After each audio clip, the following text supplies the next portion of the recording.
Assalamualaikum warahmatullahi wabarakatuh. Berjumpa kembali di channel Suara Mistis. Pada kesempatan kali ini seperti biasa saya akan membawakan cerita misteri. Nah, di cerita kali ini saya akan menceritakan ada seorang gadis. Dia yang hendak berangkat mengaji ke salah satu guru ngajinya. Tetapi di perjalanan dia bertemu dengan seorang pemuda dengan keadaan mabuk berat dan sambil membawa celurit. Nah, kira-kira apa yang akan terjadi dengan anak wanita tersebut? Biar kalian tidak penasaran seperti apakah alur cerita selengkapnya. Tidak usah lama-lama lagi, kita langsung masuk saja ke ceritanya. Suara Mistis.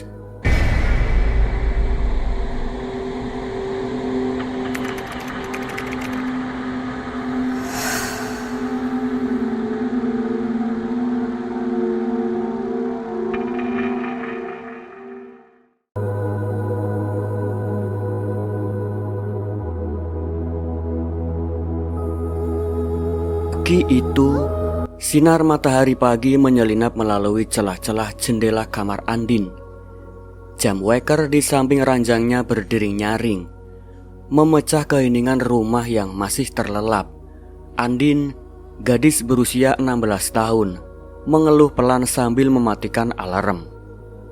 Pukul 5:45, dan hari Senin yang sibuk menantinya. Sebagai kakak sulung, ia harus memastikan dirinya dan adiknya, Mirza, yang berusia 12 tahun, siap berangkat ke sekolah tepat waktu. "Andin, bangun." "Kak, aku udah lapar," teriak Mirza dari ruang makan. Suaranya menggema di rumah kecil mereka di pinggiran kota. Iya Mirza, sabun matanya dulu dong, sebelum teriak-teriak," balas Andin sambil bergegas turun dari ranjang. Ia mengenakan kaos oblong dan celana pendek. Rambutnya yang panjang masih acak-acakan. Di dapur, ibunya sedang menyiapkan sarapan sederhana, nasi goreng dengan telur mata sapi dan teh hangat. Aroma bawang goreng menguar, membuat perut Andin langsung keroncongan. "Pagi Bu, Mirza udah beres mandi belum?" tanya Andin sambil mengambil piring. "Pagi nak, Mirza tadi cuma cuci muka, katanya buru-buru mau makan," jawab ibunya dengan senyum kecil sambil mengaduk nasi goreng di wajan. "Kamu bantu adik kamu ya Din, ibu harus ke pasar sebentar lagi." Andin mengangguk, lalu berbalik ke arah Mirza yang sudah duduk di meja makan, sibuk menggoyang-goyangkan kakinya. "Mirza, mandi beneran belum? Jangan cuma cuci muka, nanti bau," kata Andin sambil menoyor pelan kepala adiknya. "Aduh kak, aku mandi nanti sore aja, lagian kan gak keringetan," protes Mirza sambil memegang kepalanya, pura-pura kesakitan. "Lagi pula aku harus cepat makan, soalnya aku harus ngerjain PR matematika yang lupa kemarin kak." Andin memutar bola matanya. "PR matematika? Mirza, kamu bilang udah selesai kemarin, makanya jangan main game mulu," gerutunya sambil mengambilkan nasi goreng untuk adiknya. "Ini makan dulu, tapi janji selesaikan PR-mu di sekolah sebelum buah guru masuk ya." Mirza menyeringai, mengambil sendok dan langsung melahap nasi gorengnya. "Tenang kak, aku kan jago matematika, cuma soal pecahan gampang banget," katanya dengan mulut penuh. "Jago apaan? Kemarin aja kamu salah ngitung jarak pasar ke rumah," sindir Andin sambil menuang teh untuk mereka berdua. Ia duduk di sebelah Mirza, mencuri sepotong telur dari piring adiknya. Itu telurku kak," protes Mirza, tapi Andin hanya tertawa kecil. Setelah sarapan, Andin bergegas ke kamar mandi untuk bersiap. Ia mengenakan seragam putih abu-abu, menyisir rambutnya dan mengikatnya menjadi kuncir kuda rapi. Sementara itu, Mirza masih asik dengan piringnya, sesekali mengintip buku matematika yang terbuka di sampingnya. "Mirza, ayo cepat, udah jam 6 lewat loh," teriak Andin dari kamar mandi sambil menyikat gigi. "Seragammu udah disetrika ibu kan? Jangan pakai yang kusut lagi kayak kemarin." "Iya kak, iya, santai dong," jawab Mirza. Tapi nadanya terdengar malas. Ia akhirnya beranjak dari meja makan, menyeret kakinya ke kamar untuk berganti pakaian. Beberapa menit kemudian, ia muncul dengan seragam yang sedikit kusut di bagian lengan. "Ini udah rapi kan kak?" tanyanya sambil memamerkan senyum lebar. Andin menatapnya dengan ekspresi tak percaya. "Rapi apaan? Lenganmu kayak baru keluar dari keranjang cucian. Ayo, setrika dulu, kakak bantu," katanya sambil menarik Mirza ke ruang setrika. "Aduh kak, ribet banget sih. Ini kan cuma sekolah, bukan lomba fashion," keluh Mirza. Tapi ia tetap mengikuti kakaknya. Andin dengan cekatan menyetrika lengan seragam Mirza sambil terus mengomel. "Kalau kamu rapi, Bu Guru gak akan nyanyi-nyanyi soal penampilanmu di kelas. Ingat gak, minggu lalu kamu dimarahin gara-gara kaos kaki kamu beda warna," kata Andin, matanya fokus pada setrika. Mirza terkekeh. "Iya, itu lucu banget ya kak. Bu Guru bilang aku kayak badut," katanya. Lalu tiba-tiba serius. Kak, kamu bawa bekal enggak? Aku lapar lagi nanti di sekolah." Andin menghela napas. "Iya, ibu udah siapin bekal. Nasi sama ayam goreng kayak biasa. Tapi jangan dimakan semua pas istirahat pertama. Ya, sisain buat makan siang," perintahnya tegas. Mirza mengangguk, tapi matanya sudah melirik ke arah tas sekolahnya. "Kak, aku pinjem pensil warna kamu ya. Punyaku hilang entah kemana," pintanya sambil menggaruk kepala. "Mirza, itu pensil warna baru yang ibu beliin minggu lalu. Kamu taruh di mana lagi?" tanya Andin, nadanya mulai panik. Kayaknya ketinggalan di rumah Bima pas aku main kemarin," jawab Mirza dengan wajah bersalah. "Pinjem dulu kak, please. Aku janji pulang sekolah akan aku cari." Andin menggelengkan kepala, tapi akhirnya mengangguk. "Ambil di tas kakak, tapi jangan sampai hilang lagi ya," katanya sambil memasukkan buku-buku pelajaran ke dalam tasnya. Pukul 6:30, keduanya akhirnya siap. Andin memeriksa tasnya sekali lagi, buku, alat tulis, dan botol air.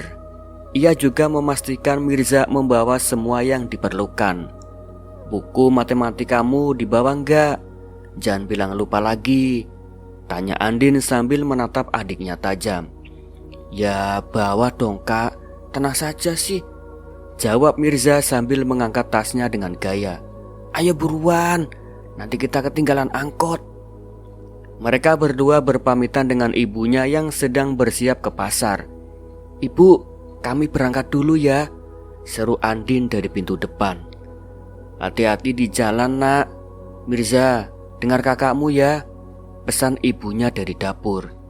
"Iya bu," jawab Mirza sambil berlari keluar, diikuti Andin yang berjalan cepat sambil membawa tasnya. Di halte angkot, suasana sudah ramai dengan anak-anak sekolah dan pekerja pagi. Andin dan Mirza berdiri di pinggir jalan, menunggu angkot biru yang biasa mereka tumpangi. "Kak, menurutmu aku bakal tulis ujian matematika minggu depan gak?" tanya Mirza tiba-tiba. Suaranya sedikit cemas. Andin menoleh, terkejut dengan pertanyaan serius adiknya. "Kalau kamu belajar beneran, pasti lulus. Aku bantu deh nanti malam, tapi janji gak main game dulu," katanya mencoba menyemangati. Mirza tersenyum lebar. "Deal ya kak, tapi kalau aku lulus, aku boleh pinjem sepedamu seharian ya?" Andin tertawa. "Bisa aja kamu lulus dulu, baru kita ngomongin sepeda," balasnya. Angkot biru akhirnya datang, dan mereka berdua naik dengan cepat. Di dalam angkot, mereka duduk berdampingan, tas di pangkuan. Mirza mulai bercerita tentang teman-temannya di sekolah, sementara Andin mendengarkan sambil sesekali mengangguk. Pagi itu, meski sibuk dan penuh drama kecil, Andin merasa hangat bisa menjalani rutinitas bersama adiknya. Mereka mungkin sering bertengkar, tapi ikatan kakak adik mereka selalu membuat pagi-pagi seperti ini terasa istimewa. Di sisi lain malam itu, di sebuah pos ronda di ujung kampung, Jumadi, pemuda berusia 23 tahun, duduk di bangku kayu yang sudah usang. Angin malam membawa aroma tanah setelah hujan reda sore tadi. Di sekitarnya, 4 temannya, Slamet, Budi, Agus dan Wawan, berkumpul, masing-masing dengan gelas plastik berisi tuak dan baunya begitu menyengat. Di tengah meja kecil yang reot, tumpukan kartu remi berserakan, diterangi lampu neon kecil yang tergantung di dinding pos. Jumadi, dengan rambut acak-acakan dan kaos oblong yang sedikit kotor, menyeringai lebar sambil mengocok kartu. "Ayo Met, taruhan berapa malam ini?" tanya Jumadi. Matanya berbinar, meski sedikit sayu karena tuak yang sudah beberapa gelas ia teguk. Slamet, yang badannya paling besar di antara mereka, menggaruk kepalanya. Ya Jum, dompetku udah tipis. Paling cuma 5.000. Kalau kalah, bayar utang dulu dong. Kemarin kan aku yang menang," katanya. Nada suaranya setengah bercanda dan setengah serius. Jumadi terkekeh, tapi ada nada kesal di suaranya. "Sabar Met, nanti kalau aku menang, utangku lunas sekalian. Budi, kamu ikut gak? Jangan cuma ngeliatin doang," katanya sambil menepuk pundak Budi yang sedang asik menyeruput tuak dari gelasnya. Budi mengangkat bahu, wajahnya merah karena minuman. "Aku sih oke, tapi kartu aku selalu jelek Jum. Kayaknya kamu curang deh," tuduhnya sambil tertawa, membuat yang lain ikut terkekeh. "Curang apaan Bud? Ini murni keberuntungan," balas Jumadi sambil melempar kartu ke meja dengan gaya. "Ayo, Agus, Wawan, kalian masuk berapa? Jangan pelit. Nanti aku traktir tuak lagi kalau menang." Agus yang paling pendiam di antara mereka menggeleng pelan. "Aku pas dulu Jum, dompetku kosong, habis beli rokok tadi. Lagian aku mau jaga pos beneran, takut Pak RT lewat," katanya. Nadanya serius tapi matanya melirik ke arah kartu di meja. "Alah, Pak RT udah tidur jam segini," sahut Wawan, yang paling muda di antara mereka, sambil mengambil kartu yang dibagikan Jumadi. "Aku masuk, taruhan 10.000. Tapi Jum, kalau aku menang, kamu traktir makan di warung Putini besok ya." Jumadi mengangguk cepat, tangannya sibuk membagi kartu. "Dilwan, tapi jangan nangis kalau kalah ya," katanya, lalu menenggak tuak lagi dari gelasnya. Suasana pos ronda semakin ramai dengan canda tawa dan suara gelas yang berdenting. Permainan dimulai. Kartu-kartu dibuka satu persatu, disertai teriakan dan keluhan. "Hah? Kartu apaan ini Jum? Kok aku dapat 2 mulu?" protes Budi, melempar kartunya ke meja dengan dramatis. "Jangan nyanyi Bud, main aja, nanti juga menang," ejek Slamet, sambil memamerkan kartunya yang ternyata sepasang as. "Lihat nih, ini baru kartu juara." Jumadi menyipitkan mata pura-pura curiga. "Matt, jangan-jangan kamu yang curang. Masa tiap main selalu dapat kartu bagus?" katanya. Tapi tangannya tetap lincah mengocok kartu untuk putaran berikutnya. Malam semakin larut dan tuak di botol plastik mulai menipis. Wawan yang sudah agak mabuk mulai bercerita tentang mimpinya. Kalian tahu gak? Aku pengen buka bengkel motor sendiri, tapi modalnya entah dari mana, katanya. Suaranya sedikit parau. Jumadi tertawa keras. "Bengkel, Wan? Kamu aja gak bisa benerin motor sendiri. Minggu lalu banmu bocor, malah minta tolong ke Pak Haji," sindirnya membuat yang lain tergelak. Serius Jum, aku belajar kok. Kalau aku punya modal, pasti aku bisa, bantah Wawan. Wajahnya memerah entah karena tuak atau malu. Agus yang tadi malam akhirnya angkat bicara. "Kalau serius Wan, mending nabung dari sekarang. Jangan ikut-ikutan main kartu sama Jumadi. Nanti duitmu habis. Bengkel cuma mimpi," katanya. Nadanya lembut tapi tegas. Jumadi mengerutkan kening merasa tersinggung. Lu Gus, apa maksudmu? Aku kan cuma hiburan. Lagian kalian semua juga ikut main kan?" katanya. Tangannya berhenti mengocok kartu.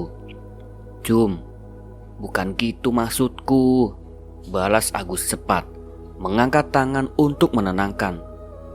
"Cuma ya kamu tahulah, main judi sama mabuk-mabukan gini gak bawa kemana-mana.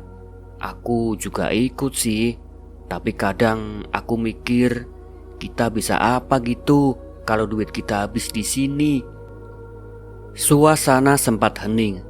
Selamat yang biasanya paling cerewet hanya menyeruput tuaknya pelan. Budi mengangguk pelan seolah setuju dengan Agus. Jumadi menatap meja, wajahnya sedikit murung. "Kalian serius amat sih? Ini kan cuma buat senang-senang, apa salahnya?" tanyanya, nadanya defensif. Wawan menghela nafas. "Gak salah Jum, tapi Agus ada benernya loh. Aku juga pengen punya masa depan. Cuma ya susah kalau gak ada duit," katanya, lalu tertawa kecil untuk mencairkan suasana. Jumadi diam sejenak, lalu menyeringai lagi. "Ya udah kalau gitu, malam ini aku menang. Duitnya aku tabung buat modal usaha. Kalian setuju gak?" tanyanya mencoba mengembalikan suasana ceria. "Modal usaha apa? Buka warung tuak?" canda Slamet, dan tawa pun meledak lagi di pos ronda. Permainan berlanjut, tapi kata-kata Agus sepertinya masih menggantung di pikiran Jumadi. Di sela-sela putaran kartu, ia melirik teman-temannya satu persatu. Mereka semua adalah teman masa kecilnya, tumbuh bersama di kampung ini. Tapi entah kenapa malam ini ia merasa ada yang berbeda. Mungkin karena ucapan Agus, atau mungkin karena tuaknya sudah mulai habis. Tapi Jumadi merasa ada sesuatu yang mengganjal di hatinya. Jum, kamu kok bengong? Giliranmu buka kartu," suruh Budi menarik Jumadi dari lamunannya. "Oh iya sorry," kata Jumadi buru-buru membuka kartunya. "Hah? Menang lagi? Kalian bayar ya?" serunya, tapi tawanya kali ini terdengar sedikit dipaksakan. Malam terus berjalan dan pos ronda tetap ramai dengan canda tawa mereka. Di tengah tumpukan kartu dan gelas tuak, Jumadi sesekali melamun, memikirkan apa yang dikatakan Agus. Mungkin di balik kebiasaannya mabuk dan berjudi, ada sesuatu yang ingin ia ubah. Tapi malam ini, ia memilih untuk menikmati tawa teman-temannya, setidaknya untuk beberapa jam lagi. Waktu menunjukkan pukul 1 dini hari. Suasana kampung terasa sepi. hanya sesekali terdengar suara jangkrik dan anjing yang menggonggong dari kejauhan. Di pos ronda yang sudah reot, Jumadi duduk bersama 4 temannya, Slamet, Budi, Agus, dan Wawan. Di bawah cahaya lampu neon yang tamaram, botol tuak yang tadi malam mereka nikmati sudah kosong, digantikan oleh kopi pahit yang masih mengepul di gelas plastik. Di meja kecil di depan mereka bukan lagi kartu remi, melainkan sebuah peta kasar yang digambar Wawan di selembar kertas sobekan. Mereka sedang merencanakan sesuatu yang jauh lebih beresiko daripada sekedar main judi, mencuri kambing dari kampung sebelah. Jumadi dengan kaos lusuh dan rambut yang masih acak-acakan menunjuk titik di peta. Ini kandangnya Pak Mulyo di pinggir kampung sebelah. Aku dengar-dengar dia punya 5 kambing gemuk-gemuk. Kalau kita ambil 2, kita bisa jual ke kota dan kita dapat duit banyak, katanya. Suaranya penuh semangat tapi sedikit bergetar, mungkin karena tuak atau mungkin karena gugup. Slamet yang duduk bersandar di dinding mengerutkan kening. Jum, serius nih, mau mencuri kambing? Kalau ketahuan, kita bisa dihajar warga loh. Kampung sebelah itu galak-galak, katanya sambil menyeruput kopinya. Alah Meg, jangan penakut. Kita kan cuma ambil 2, gak semua. Lagian malam gini siapa yang jaga kandang? Pak Mulyo pasti sudah tidur, balas Jumadi mencoba meyakinkan. Matanya melirik ke arah Agus yang dari tadi diam sambil menatap peta dengan wajah cemas. Gus, kamu kok gak ngomong? Ikut kan? Tanya Jumadi, nadanya sedikit menantang. Agus kemudian menghela napas dan menggosok wajahnya dengan tangan. Jum, ini bukan main-main. Kalau ketahuan bukan cuma dihajar, kita bisa masuk bui. Aku sih gak takut, tapi apa gak ada cara lain buat dapat duit? Tanyanya, suaranya pelan tapi tegas. Jumadi tertawa kecil, tapi ada nada kesal di suaranya.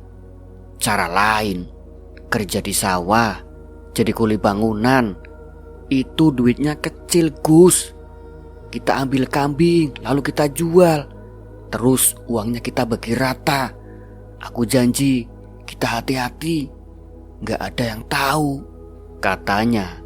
Tangannya menepuk meja untuk menegaskan. Budi yang dari tadi sibuk mengupas kulit kacang akhirnya angkat bicara. Aku sih oke Jum, asal rencananya matang. Tapi kita masuk lewat mana? Pagar belakang kandang Pak Mulyo kan tinggi, ada kawat berduri pula, katanya sambil melempar kulit kacang ke lantai. Wawan yang paling muda dan paling bersemangat menunjuk peta dengan jari. Ini Bud, kita lewat jalur kebun pisang di samping kandang. Aku pernah lewat situ pas mancing di kali. Pagarnya cuma bambu, gampang dilupas. Terus kita bawa kambingnya lewat jalan setapak ke pinggir kampung, jelasnya. Matanya berbinar. Wah Wan, kamu kayak udah profesional aja, canda Slamet. Tapi wajahnya masih ragu. Tapi kambingnya nanti kita simpen di mana sebelum dijual? Gak mungkin bawa ke rumah kan? Jumadi menyeringai, seolah sudah memikirkan semuanya. Di gudang kosongnya Pak Haji, di belakang rumahnya. Gudang itu gak pernah dipakai, kuncinya aja udah karatan. Aku udah cek kemarin. Kita simpen kambing di situ semalam. Besok pagi kita bawa ke kota, katanya suaranya penuh percaya diri. Agus menggeleng pelan. Jum, ini terlalu beresiko. Pak Haji orang baik. Kalau dia tahu kita pakai gudangnya buat sembunyiin kambing curian, dia bakal kecewa Jum. Belum lagi kalau warga kampung sebelah curiga, mereka pasti langsung nyari ke kampung kita, katanya mencoba membumi. Gus, kamu terlalu mikir jauh. Kita gerak cepat, gak ada yang tahu. Aku udah atur semuanya. Kita pakai kain buat tutup mulut kambing biar gak berisik, balas Jumadi, mulai kesal dengan sikap hati-hati Agus. Budi menyela, mencoba mencairkan ketegangan. Jum, kita bawa apa? Buat alatnya, tali, karung. Terus, kalau kambingnya kabur gimana? Aku gak mau lari-lari yang tengah malam dikejar kambing, katanya setengah bercanda. Wawan tergelak.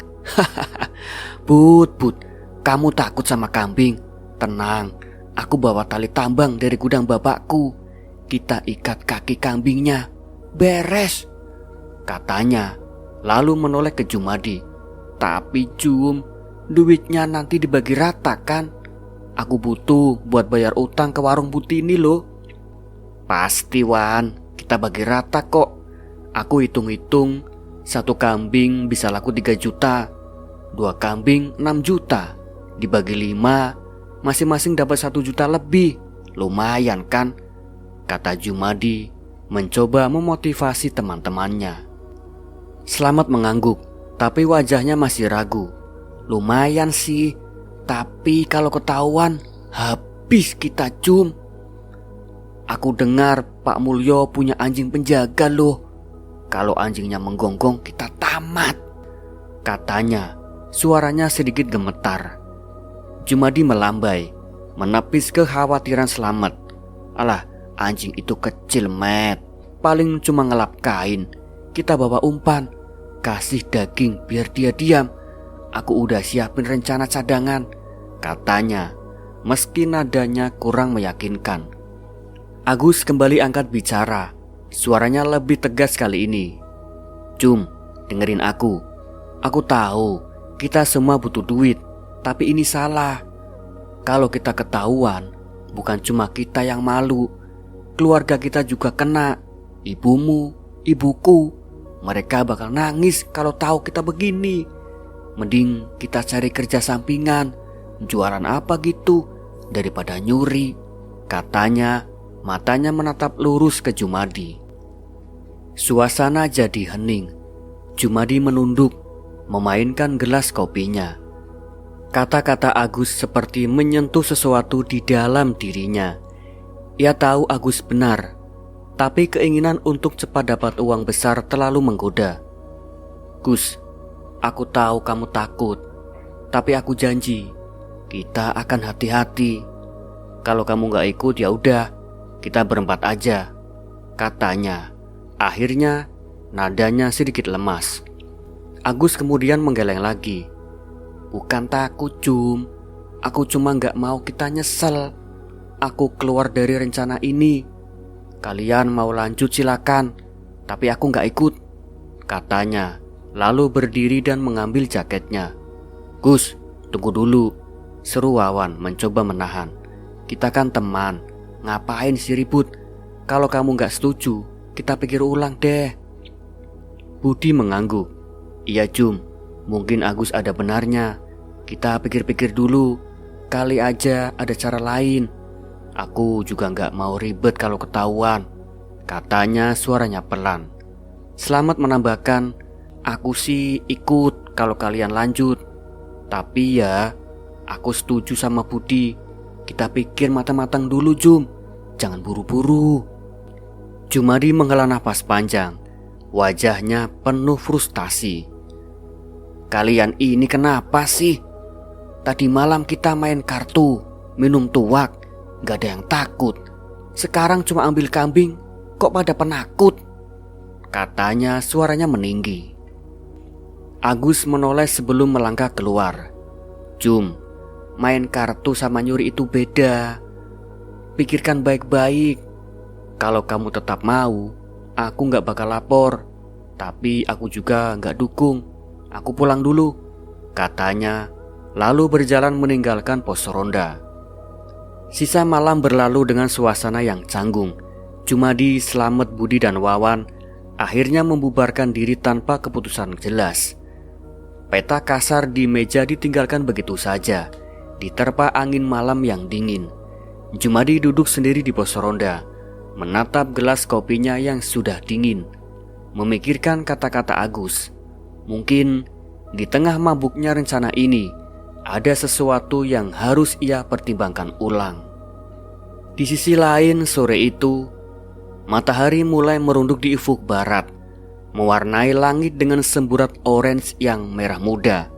Andin, gadis berusia 16 tahun, berjalan cepat menuju rumah Ustadz Sukron untuk belajar mengaji. Seragam sekolahnya sudah diganti dengan baju kurung panjang berwarna hijau muda dan jilbab rapi yang menutupi rambutnya. Di tangannya, ia membawa Al-Quran kecil yang dibungkus kain berwarna biru. Jalan setapak di pinggir kampung terasa sepi. Hanya sesekali terdengar suara burung yang pulang ke sarangnya. Andin mempercepat langkah, tak ingin terlambat untuk pengajian yang mulai pukul 5 sore. Di tikungan dekat kebun pisang, Andin tiba-tiba berhenti. Di depannya ia melihat Jumadi, pemuda kampung yang dikenal suka mabuk dan berjudi, berjalan tergesa-gesa sambil menarik tali yang mengikat 2 ekor kambing. Kambing-kambing itu tampak gelisah, mengembik pelan sambil berusaha menarik tali. Wajah Jumadi terlihat tegang, keringat membasahi keningnya, dan matanya melirik ke kanan ke kiri, seolah takut ada yang melihat.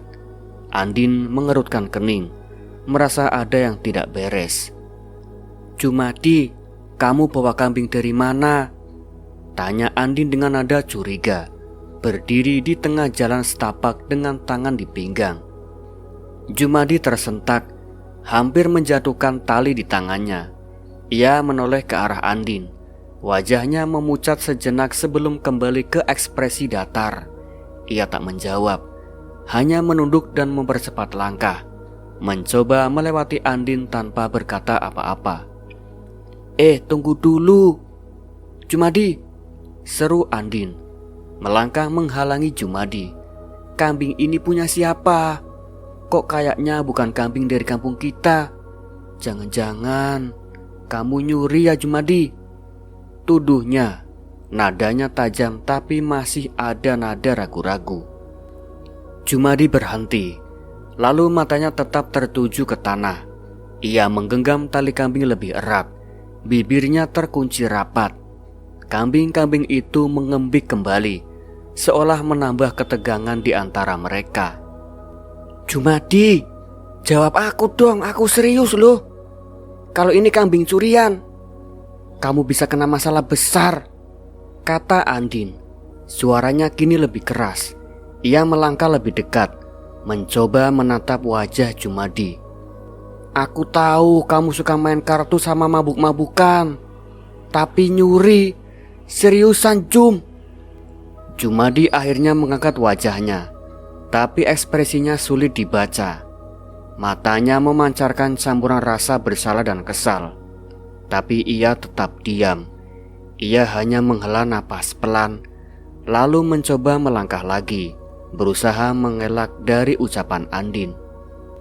"Jumadi, jangan gitu dong. Kalau kamu gak jelasin, aku bakal lapor ke Pak RT," ancam Andin. Meski nadanya sedikit goyah, ia sebenarnya tak ingin membuat masalah, tapi hatinya tak bisa diam melihat sesuatu yang mencurigakan seperti ini. Jumadi berhenti lagi. Kali ini ia menoleh ke Andin dengan tatapan tajam. "Andin, urus saja urusanmu sendiri. Aku gak nyuri apa-apa. Ini kambing punya temanku," katanya. Akhirnya suaranya pelan dan terdengar dipaksakan. Ia langsung menunduk lagi, seolah tak ingin melanjutkan percakapan. "Temanmu? Teman siapa? Kambing itu dari mana? Aku tahu kambing-kambing di kampung kita, dan ini bukan salah satunya," bantah Andin. Kini suaranya penuh keyakinan. Ia melangkah mendekati kambing dan memeriksa sekilas. "Lihat, ini kambingnya Pak Mulyo dari kampung sebelah kan? Aku pernah lihat di pasar. Jumadi menggigit bibir. Wajahnya semakin tegang. Ia menarik tali kambing dengan kasar, membuat salah satu kambing mengebik keras. Andin, udah deh. Aku bilang ini bukan curian. Kamu mau ngaji kan? Ayo jalan sana, nanti terlambat, katanya. Nadanya mulai tinggi, tapi masih berusaha menahan diri. Andin menggelengkan kepala tak gentar. Jum, aku gak bodoh. Kalau ini bukan curian, kenapa kamu buru-buru begini? Kenapa gak jawab pertanyaanku tadi? Aku cuma mau pastiin loh, kalau kamu beneran nyuri, mending balikin sekarang sebelum ketahuan, katanya. Suaranya penuh perhatian meski tetap tegas. Jumadi hanya memandang Andin sebentar, lalu mengalihkan pandangan ke arah kebun pisang di samping mereka. Kamu gak ngerti apa-apa, Din. Aku lagi butuh duit. Keluargaku lagi susah. Aku gak punya pilihan lain, katanya tiba-tiba. Suaranya hampir berbisik, seolah berbicara pada dirinya sendiri. Andin terdiam, terkejut dengan pengakuan Jumadi. Ia tahu keluarga Jumadi memang tak berada, tetapi mencuri itu di luar dugaannya. Jum, kalau kamu butuh duit, kenapa nggak kerja? Banyak kok cara lain. Nyuri itu salah loh. Apa kata ibumu kalau tahu? Tanyanya. Nadanya kini lebih lembut mencoba memahami. Jumadi tertawa kecil, tapi tawanya pahit. Kerja? Kerja apa, Din? Jadi kuli? Jualan gorengan? Itu duitnya gak cukup buat bayar utang bapakku. Kamu gak tahu rasanya hidup susah kayak gini, katanya. Suaranya penuh frustasi. Ia menarik tali kambing lagi, seolah ingin segera pergi. Andin melangkah mendekat. Tangannya memegang lengan Jumadi dengan hati-hati. Jum, dengerin aku. Aku tahu hidupmu susah, tapi nyuri gak bakal selesaiin masalah, malah bikin tambah parah. Kalau kamu ketahuan, bukan cuma kamu yang malu, keluargamu juga kena. Balikin kambing ini, Jum. Masih ada waktu, katanya, matanya penuh berharap. Jumadi menatap Andin. Wajahnya menunjukkan pergolakan batin. Ia tahu Andin benar, tapi rasa putus asa dan tekanan hidup membuatnya ragu. Kamu ngomong gampang, Din. Kamu gak tahu apa yang aku laluin. Aku cuma mau keluargaku makan cukup, katanya. Suaranya serak. Andin menghela nafas, mencoba tetap tenang. Aku gak bilang aku ngerti semua masalahmu, Jum. Tapi aku tahu nyuri itu salah. Kalau kamu mau, aku bisa bantu cari jalan lain. Mungkin aku bisa tanya ke Pak Ustadz Sukron. Dia kan sering bantu warga. Atau ke Pak RT. Dia bisa kasih kerjaan sampingan. Usulnya berusaha mencari solusi. Jumadi menggeleng pelan. Wajahnya masih keras. Terima kasih, Din. Tapi ini urusanku. Aku gak mau ngerepotin orang lain, katanya. Lalu menarik kambingnya lagi. Aku pergi dulu. Jangan bilang siapa-siapa ya. Aku janji ini cuma sekali ini. Andin menggigit bibir, bimbang. Ia tahu ia harus melakukan sesuatu, tapi ia juga tak ingin Jumadi semakin terpojok. Jum, aku gak bakal lapor sekarang, tapi aku gak janji diam kalau kamu lanjutkan ini. Pikirkan lagi, ya. Masih ada waktu buat balikin kambing itu, katanya. Suaranya penuh berharap. Jumadi hanya mengangguk kecil, lalu berjalan pergi tanpa menoleh lagi. Kambing-kambing itu mengikuti dengan langkah gontai, mengembik pelan seolah merasakan ketegangan. Andin berdiri di tempatnya, menatap punggung Jumadi yang semakin menjauh. Hatinya berat, tapi ia tahu ia harus segera ke rumah Ustadz Sukron. Mungkin di sana ia bisa meminta saran apa yang harus dilakukan. Sore itu di bawah langit yang kian meredup, Andin melanjutkan langkahnya dengan pikiran penuh. Ia berdoa dalam hati, berharap Jumadi akan berubah pikiran sebelum terlambat. Di ujung jalan, suara azan maghrib mulai berkumandang. seolah mengingatkan bahwa masih ada harapan untuk kebaikan, bahkan di tengah kesalahan. Malam itu udara di kampung terasa dingin, dengan kabut tipis menyelimuti jalan-jalan setapak. Di sebuah saung kecil di pinggir sawah, Jumadi dan teman-temannya, Slamet, Budi, Agus, dan Wawan berkumpul. Botol minuman keras yang mereka beli dari pedagang keliling tergeletak di samping mereka. Sebagian sudah kosong. Tawa keras dan obrolan riuh memenuhi saung, diselingi aroma tuak yang menyengat. Jumadi dengan wajah memerah karena minuman, mengangkat gelas plastiknya tinggi-tinggi. "Ayo Met, minum lagi. Malam ini kita pesta sampai pagi," seru Jumadi. Suaranya sedikit pelok karena mabuk. Ia menenggak tuak dalam sekali teguk, lalu menyeka mulutnya dengan lengan kaosnya yang lusuh. Slamet terkekeh, menggoyang-goyangkan gelasnya. "Jum, kamu udah mabuk? Hati-hati, nanti pulangnya nyanyi-nyanyi di jalan. Digambar Pak RT nanti kamu." Candanya membuat yang lain tergelak. Gak bakal. Aku kuat bro." "Budi, kamu kok cuma ngelamun? Minum dong, jangan cuma pegang gelas," kata Jumadi, menepuk pundak Budi dengan keras. Budi menggeleng pelan, wajahnya sedikit murung. "Aku sih minum Jum, tapi entah kenapa aku mikirin omongan Agus kemarin soal nyuri kambing. Kayaknya kita keterlaluan deh," katanya suaranya pelan. Jumadi mengerutkan kening, kesal. "Bud, jangan bawa-bawa itu lagi. Kita cuma mau cari duit. Apa salahnya? Lagian gak ada yang tahu. Kamu takut apa sih?" bentaknya. Nadanya mulai meninggi. Agus yang dari tadi diam akhirnya angkat bicara. "Jum, Budi ada benarnya. Kita udah keterlaluan. Aku gak ikut rencana kambing itu. Tapi aku juga gak nyaman tiap minum gini.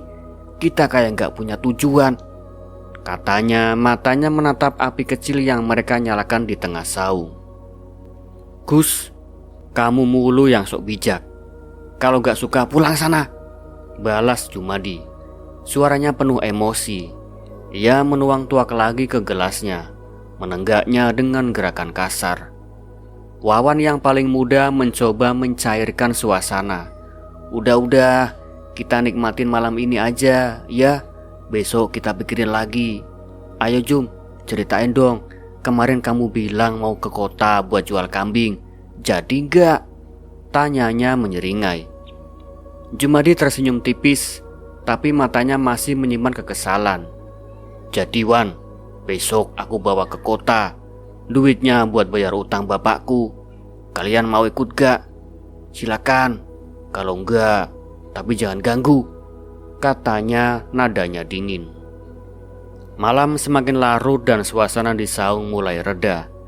Satu persatu teman-temannya pamit pulang, meninggalkan Jumadi yang masih duduk dengan gelas kosong di tangan. "Aku duluan ya Jum. Jangan mabuk banget, nanti nyanyi di jalan," canda Slamet sebelum berjalan pergi. Jumadi hanya mengangguk, pikirannya kacau. Ia merasa kesal, bukan hanya pada teman-temannya, tapi juga pada dirinya sendiri. Ucapan Agus dan Budi tentang rencana mencuri kambing terus bergema di kepalanya. Ditambah lagi kenangan sore itu ketika Andin menuduhnya mencuri. "Andin, sok suci, berani-beraninya nuduh aku," gumamnya. Tangannya menggenggam gelas plastik hingga remuk. Setelah saung sepi, Jumadi memutuskan pulang. Ia berjalan menyusuri jalan setapak. Langkahnya sedikit oleng karena mabuk. Di tengah jalan ia melihat dua sosok kecil berjalan ke arah berlawanan. Cahaya bulan memperjelas wajah mereka. Andin dan adiknya, Mirza, yang tampaknya sedang menuju rumah Ustadz Sukron untuk mengaji. Andin mengenakan baju kurung dan jilbab, sementara Mirza membawa Al-Quran kecil di tangannya. "Jumadi," panggil Andin. Suaranya penuh kejutan saat melihat pemuda itu. Ia menghentikan langkah, menarik Mirza ke belakangnya. "Kamu lagi apa malam-malam begini? Tanyanya. Nada curiga kembali muncul. Jumadi berhenti, matanya menyipit. Wajah Andin mengingatkannya pada tuduhan sore itu, dan kemarahan yang tadi ia tahan kini membuncah. Apain, tanya? Mau nuduh aku nyuri lagi ya? Bentaknya. Suaranya keras dan penuh emosi. Mirza yang berdiri di belakang Andin tampak ketakutan. Kak, ayo cepet, kita ke rumah Pak Ustadz, bisiknya menarik lengan kakaknya. Tunggu Mirza, kata Andin, tetap menatap Jumadi. Jum, aku gak nuduh asal. Aku cuma bilang yang bener. Kambing itu punya Pak Mulyo kan? Kalau kamu gak nyuri, kenapa gak jelasin kemarin?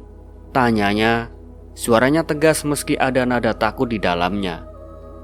Jumadi tertawa pahit, langkahnya mendekat. Kamu pikir kamu siapa, Din? Sok suci, sok tahu segalanya. Aku bilang, itu bukan urusanmu. Matanya memerah. Efek tuak dan amarah bercampur menjadi satu. Andin mundur selangkah. Tangannya menggenggam erat tangan Mirza. Jum, aku cuma mau bantu.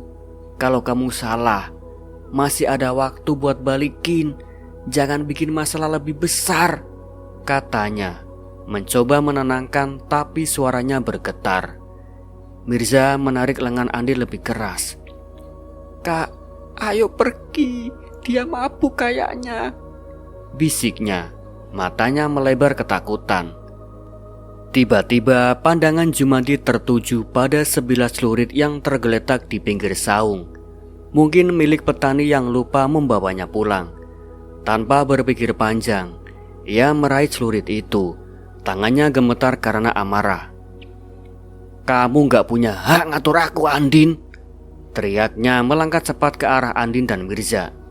Andin tersentak, wajahnya memucat. Jumadi, apa-apaan ini?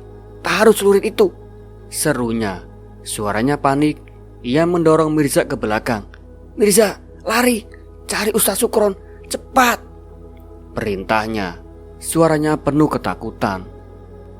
Kak, aku gak mau ninggalin kamu, balas Mirza. Tapi Andin memaksanya berlari. Cepat Mirza, lari sekarang, teriaknya. Mirza akhirnya berlari dengan air mata mengalir, meninggalkan Andin yang berbalik menghadapi Jumadi. Jum, tenang Jum, tenang, kita bisa ngomong baik-baik, katanya, mundur perlahan ke arah kebun pisang di samping jalan. Tapi Jumadi yang sudah dikuasai amarah dan alkohol tak mendengar. Ia mengejar Andin dengan celurit teracung. Kamu pikir kamu bisa seenaknya nuduh aku, teriaknya. Langkahnya cepat meski sedikit oleng. Andin berlari masuk ke kebun pisang. Daun-daun besar mengayun di sekitarnya. Ia berusaha mencari tempat bersembunyi, tapi langkahnya kalah cepat. Jumadi dengan napas tersengal berhasil mendekat. Dalam sekejap, celurit di tangannya berayun, dan dengan gerakan yang penuh amarah, bilahnya mengenai leher Andin. But! Andin menjerit. Debunya ambur ke tanah, tersungkur di antara tanaman pisang. Darah mengalir membasahi tanah. Jumadi terpaku. Celurit terlepas dari tangannya. Matanya melebar. Kesadaran perlahan kembali. Andin, Andin, gumamnya. Suaranya bergetar.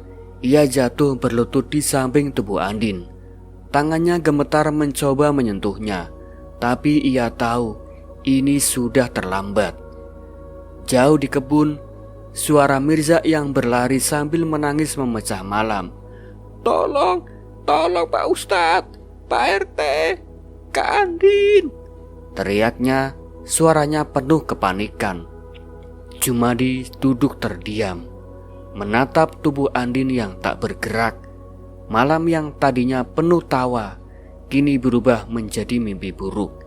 Ia tahu hidupnya tak akan pernah sama lagi. Malam itu kegelapan menyelimuti kampung dengan kabut tipis yang membuat suasana semakin mencekam.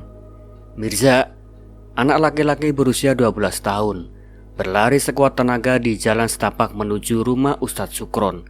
Air mata mengalir di pipinya, nafasnya tersengal-sengal, dan jantungnya berdegup kencang. Gambar kakaknya Andin yang dikejar Jumadi dengan celurit masih terbayang jelas di matanya. Tolong Kak Andin, gumamnya. Suaranya parau karena isakan. Kakinya terus berlari, meski beberapa kali tersandung akar pohon di jalan yang gelap. Ustadz Sukron, teriak Mirza begitu sampai di depan rumah sederhana Pak Ustadz Sukron yang terletak di ujung kampung. Ia memukul-mukul pintu kayu dengan panik, tangannya gemetar. Ustadz, tolong, Kak Andin dalam bahaya, Ustadz. Jeritnya, suaranya memecah keheningan malam. Pintu terbuka dengan cepat, dan Ustadz Sukron, pria berusia sekitar 50 tahun dengan jenggot pendek dan sorban sederhana, muncul dengan wajah penuh kekhawatiran. Mirza, ada apa? Kenapa kamu menangis begini? Tanyanya. Suaranya tenang tapi tegas. Ia memegang pundak Mirza, mencoba menenangkannya. Ustadz, Kak Andin, dia dikejar-kejar Jumadi, Pak Ustadz. Jumadi membawa celurit, Ustadz. Dia marah banget. Aku takut. Tolong ikut aku sekarang, Pak Ustadz, kata Mirza. Kata-katanya tersendat karena isakan. Ia menarik lengan Pak Ustadz Sukron, matanya penuh kepanikan. Ustadz Sukron mengerutkan kening, segera mengambil senter dan jaket yang tergantung di dinding. Tenang Mirza, tenang, ceritakan pelan-pelan. Jumadi, celurit. Kalau gitu, kita harus cepat. Kamu tahu mereka di mana? Tanyanya sambil mengunci pintu rumahnya. Di kebun pisang, Ustadz, dekat saung di pinggir sawah. Kak Andin suruh aku lari cari bantuan. Dia sendiri di sana, jawab Mirza. Suaranya bergetar. Ia mulai menarik Ustadz Sukron ke arah jalan setapak. Kakinya hampir berlari lagi. Baik, ayo cepat, tapi hati-hati, jangan sampai jatuh, kata Ustadz Sukron, mempercepat langkahnya mengikuti Mirza. Cahaya senter di tangannya menyapu jalan yang gelap, menerangi akar-akar pohon yang lumpur yang licin. Mirza, apa yang bikin Jumadi marah? Kalau dia bawa celurit, ini serius, tanyanya. Suaranya penuh kewaspadaan. Mirza menangis sambil berlari. Aku gak tahu pasti, Ustadz, tapi tadi Kak Andin bilang Jumadi nyuri kambing. Terus tadi malam dia kayak mabuk, Ustadz. Dia marah banget pas ketemu Kak Andin, Ustadz.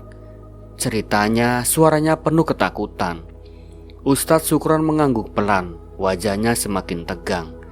Astagfirullahaladzim, Jumadi, anak itu memang suka bikin masalah. Tapi celurit, ini keterlaluan, gumamnya. Ia mempercepat langkah, tangannya memegang erat senter. Mirza, kamu stay di belakangku. Kalau kita sampai di sana, mengerti? Jangan coba-coba ikut campur kalau masih bahaya.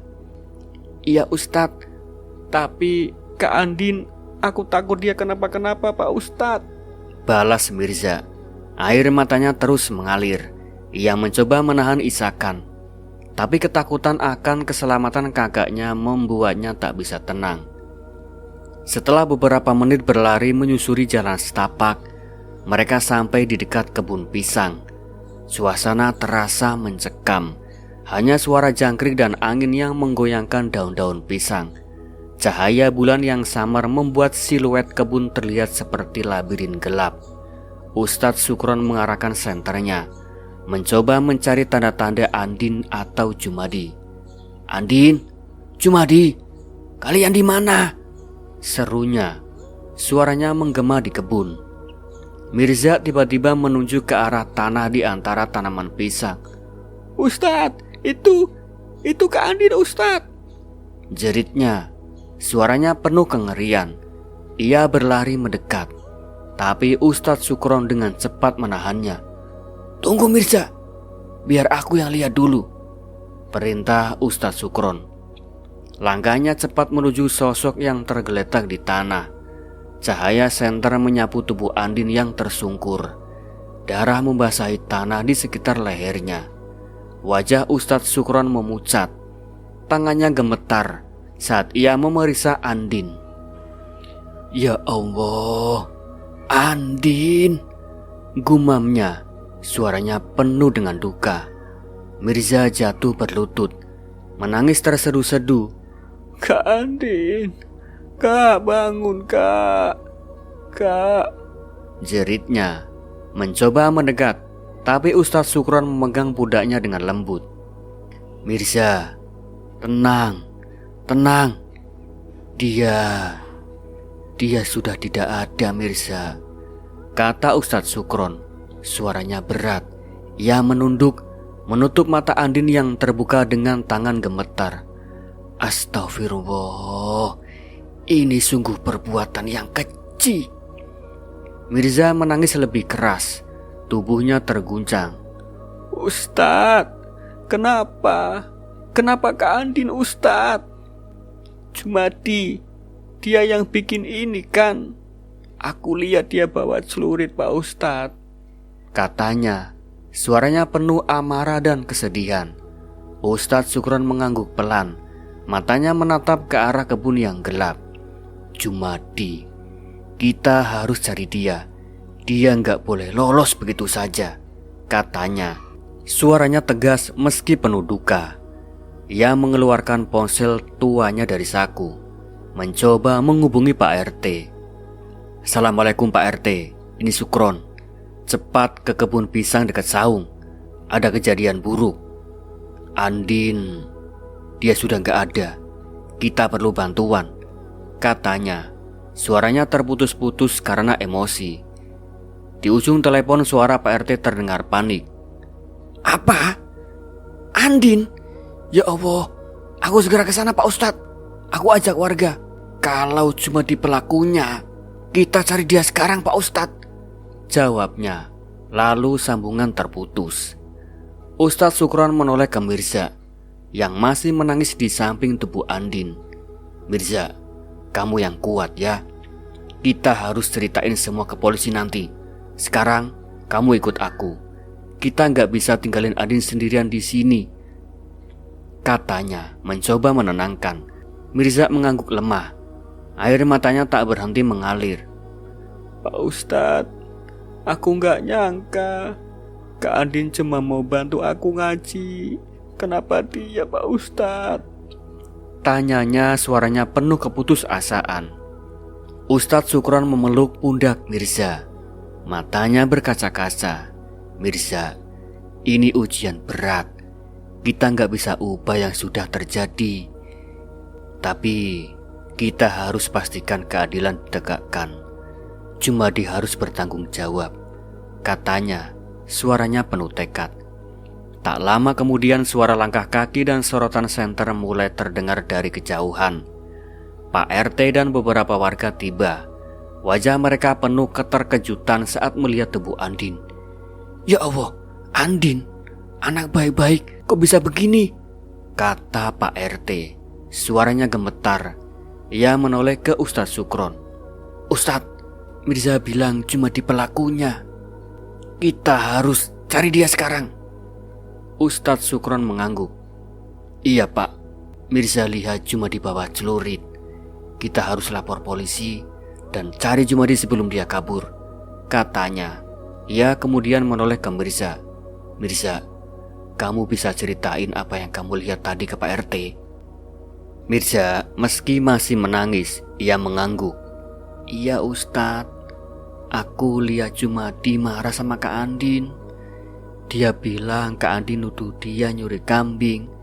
Terus dia ambil celurit dari Saung dan mengejar Kak Andin.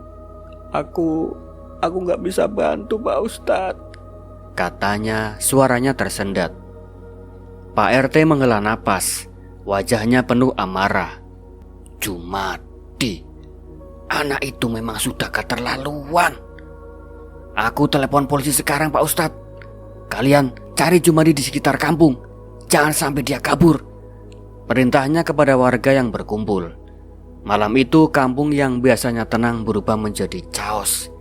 Warga berpencar mencari Jumadi, sementara Ustadz Sukron dan Pak RT menjaga Mirza di samping tubuh Andin, menunggu polisi tiba.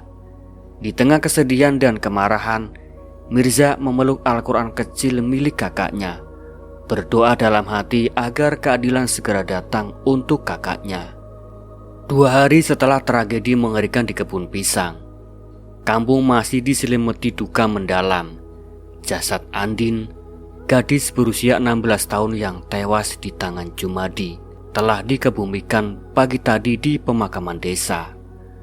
Upacara pemakaman berlangsung penuh isak tangis, dengan warga kampung berkumpul untuk memberikan penghormatan terakhir. Mirza, adik Andin, berdiri di samping makam dengan mata sembab, memegang Al-Quran kecil milik kakaknya. Ibu mereka, Bu Sari, nyaris pingsan karena kesedihan, ditopang oleh tetangga. Namun yang paling terlihat hancur adalah Pak Hasan, ayah dari Andin, yang sejak kejadian itu tak banyak bicara, hanya menatap makam putrinya dengan mata penuh kemarahan dan duka. Sementara itu, Jumadi, pelaku pembunuhan, berhasil ditangkap polisi keesokan harinya. Setelah kejadian, warga menemukannya bersembunyi di gudang kosong milik Pak Haji yang tak jauh dari kampung. Dengan tangan diborgol dan wajah tertunduk, ia digiring ke kantor polisi ke kota. Berita penangkapannya menyebar cepat. Namun bagi Pak Hasan, keadilan itu belum cukup. Di rumah sederhana keluarga Andin, suasana masih tegang, penuh dengan tangis dan amarah yang tak terucapkan. Di ruang tamu, Pak Hasan duduk di kursi kayu, tangannya mengepal erat, matanya merah, penuh dengan kemarahan yang tak bisa ia bendung.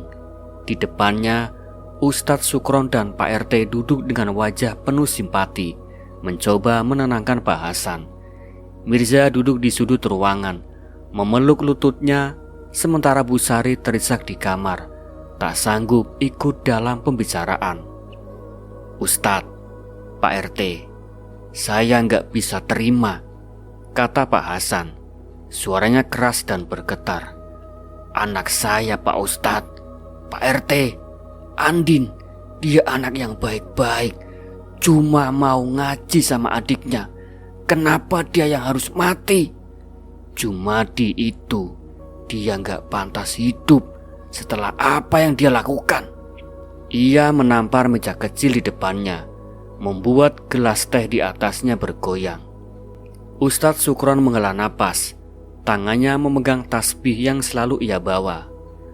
"Pak Hasan, saya tahu ini berat. Andin anak yang soleha. Semua warga kampung tahu itu. Tapi kita harus sabar. Jumadi sudah ditangkap. Polisi sedang tangani kasusnya. Hukum akan jalan." "Sabar? Hukum?" bentak Pak Hasan, berdiri dari kursinya. "Ustadz, anak saya sudah nggak ada. Andin, dia cuma nuduh Jumadi nyuri kambing. Dan itu benar kan? Kambing itu memang curian, tapi dia malah dibunuh. Apa hukum bisa balikin anak saya?" Suaranya pecah. Air mata akhirnya mengalir di wajahnya yang keras. Pak RT mengangkat tangan, mencoba meredakan. "Pak Hasan, saya ngerti perasaan Bapak.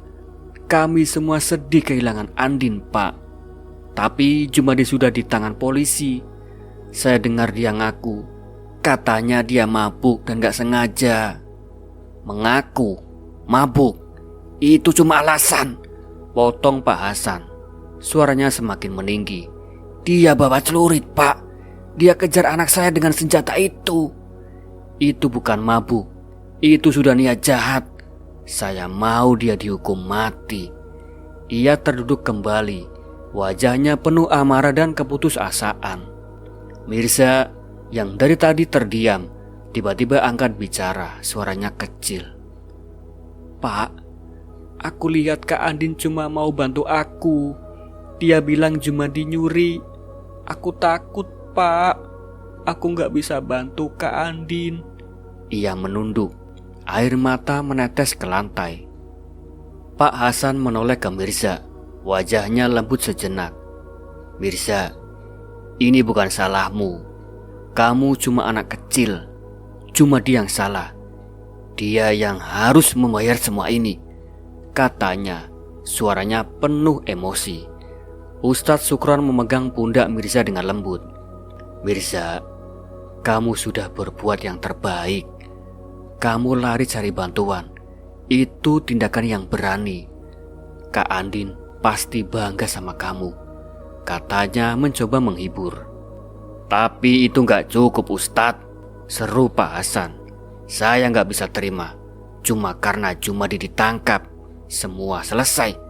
Saya mau lihat dia menderita seperti yang Andin rasakan. Ia menutup wajahnya dengan tangan. Tubuhnya terguncang isakan. Pak RT mengangguk pelan. Wajahnya penuh simpati. Pak Hasan, kami semua marah. Tapi kita harus percayakan ini kepada polisi. Saya dengar mereka sedang kumpulkan bukti. Celurit itu ditemukan. Ada saksi. Mirza juga lihat kejadiannya. Jumadi gak akan lolos, katanya. Suaranya penuh keyakinan. Itu gak cukup Pak RT, balas Pak Hasan. Berdiri lagi dan berjalan mondar-mandir di ruangan kecil itu. Saya kenal keluarga Jumadi. Bapaknya pemabuk, ibunya cuma diam. Mereka gak akan minta maaf. Saya yakin. Saya mau hadapi Jumadi sendiri, biar dia tahu rasanya kehilangan anak. Ustadz Sukron mengerutkan kening dan khawatir. Pak Hasan, jangan lakukan itu. Kalau Bapak main hakim sendiri, Bapak yang akan masuk ke dalam bui. Andin gak akan mau lihat ayahnya begitu. Dia anak yang baik, Pak. Dia pasti ingin Bapak kuat demi Mirza dan Bu Sari. Pak Hasan berhenti, menatap Ustadz Sukron dengan mata berkaca-kaca. Ustadz, Bapak gak tahu rasanya. Andin itu, dia anak pertama saya, Ustadz. Dia yang selalu menjaga Mirza, bantu ibunya di rumah. Dia gak pantas mati kayak begitu, Pak Ustadz. Suaranya pecah kembali dan ia terduduk menutup wajahnya. Mirza bangkit dan mendekati ayahnya, memeluknya dengan erat. Pak, Bapak, aku juga kangen sama Kak Andin. Tapi aku gak mau kehilangan Bapak juga. Tolong Pak, jangan pergi, katanya. Air mata mengalir di pipinya. Pak Hasan memeluk Mirza. Air matanya akhirnya tumpah. Irza, Bapak janji Bapak gak akan ninggalin kamu. Tapi Bapak gak bisa diam saja, Nak. Jumadi harus dapat hukuman setimpal. Ustadz Sukron mengangguk. Pak, biar hukum yang menentukan. Kita semua akan bantu jadi saksi apapun yang dibutuhkan. Tapi Bapak harus kuat demi keluarga Bapak. Kemudian Pak RT menambahkan, saya akan lapor ke polisi besok. Pastikan kasus ini ditangani serius. Mirza, kamu mungkin diminta ceritain lagi apa yang kamu lihat. Kamu sanggup kan, Nak? Mirza mengangguk pelan, meski wajahnya masih penuh duka. Iya Pak, Mirza sanggup. Aku mau cuma dihukum demi Kak Andin, katanya. Suaranya kecil tapi penuh tekad. Malam itu, rumah kecil keluarga Andin dipenuhi kesedihan dan amarah. Pak Hasan masih bergulat dengan keinginan membalas dendam. Tapi pelukan Mirza dan nasihat Ustadz Sukron perlahan membantunya melihat bahwa keadilan hukum adalah jalan terbaik. Di luar, kampung yang biasanya ramai kini terasa sepi, seolah ikut berduka atas kehilangan Andin. Meski Jumadi telah ditangkap, luka di hati keluarga Andin masih jauh dari kata sembuh, dan perjalanan menuju keadilan baru saja dimulai. Nah, bagaimana cerita pada kali ini teman-teman? Jika kalian suka, jangan lupa tulis di kolom komentar ya. Nah, buat kalian juga yang ingin mendengarkan cerita-cerita misteri terbaru, ikutin terus di channel Cerita Mistis. Akhir kata, saya pamit undur diri. Wassalamualaikum warahmatullahi wabarakatuh.